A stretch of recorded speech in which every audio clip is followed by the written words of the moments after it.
இயேசு கிறிஸ்து உயிர்த்தெழுந்து வந்த பிறகு அவருடைய சீஷர்கள் சந்தேகப்படுகிறார்கள், ஒரு சில பேர் விசுவாசிக்கிறார்கள். அல்லேலூயா. அப்பொழுது இயேசு கிறிஸ்து சொல்லுகிறார், வானத்திலும் பூமியிலும் சகல அதிகாரமும் எனக்கு கொடுக்கப்பட்டிருக்கிறது. அல்லேலூயா. அதனால் நீங்கள் புறப்பட்டு போய் சகல ஜாதிகளையும் சீஷராக்குங்க. நான் உங்களுக்கு கட்டளையிட்ட யாவையும் மற்றவர்கள் கைக்கொள்ளும்படி அவர்களுக்கு உபதேசம் பண்ணுங்கள் என்று ஆண்டவர் சொல்லுகிறார். அல்லேலூயா. அவங்க அவங்க போய் சுவிசேஷத்தை சொன்னாங்க. அவர் சொல்லுகிறார், இதோ உலகத்தின் சகல நாட்களிலும் நான் உங்களோட கூட இருக்கிறேன் என்று. அல்லேலூயா.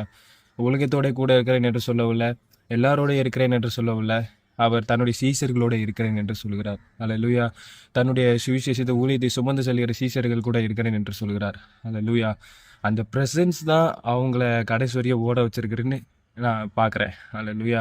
இயேசுவின் பிரசன்னம் அந்த அவர் சிலுவையில் அறையப்பட்டு 3 நாள் இல்லாதப்ப இருந்திருக்காது அவங்களுக்கு. அல்லேலூயா. ஆனால் உயிர்த்தெழுந்து வந்த பிறகு பாதி பேர் விசுவாசிக்கிறாங்க, பாதி பேர் விசுவாசிக்கல.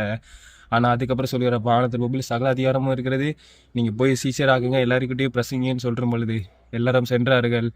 நான் பூமியில் உள்ள சகல நாட்களும் நான் உங்களோட கூட இருக்கிறேன்னு சொன்ன உடனே யாருமே அதுக்கப்புறம் விசுவாசத்தை விலகவே இல்லை. அல்லேலூயா. இன்றைக்கும் நம்மோட கூட இருக்கிறார். அல்லேலூயா. நாம் அவருடைய சுவிசேஷத்தை சுமந்து செல்லும்போது நாம் அவருக்காக நிற்கும் பொழுது அவர் நம்மோட கூட இருக்கிறார். அல்லேலூயா. அந்த பிரச்சனம் ஒரு நாளும் விலகாது. அல்லேலூயா. அதை நம்பி நம்ம எங்கே வேணால் போகலாம், என்ன வேணால் செய்யலாம். கர்த்தர் தாமே எங்களை ஆசீர்வதிப்பார்.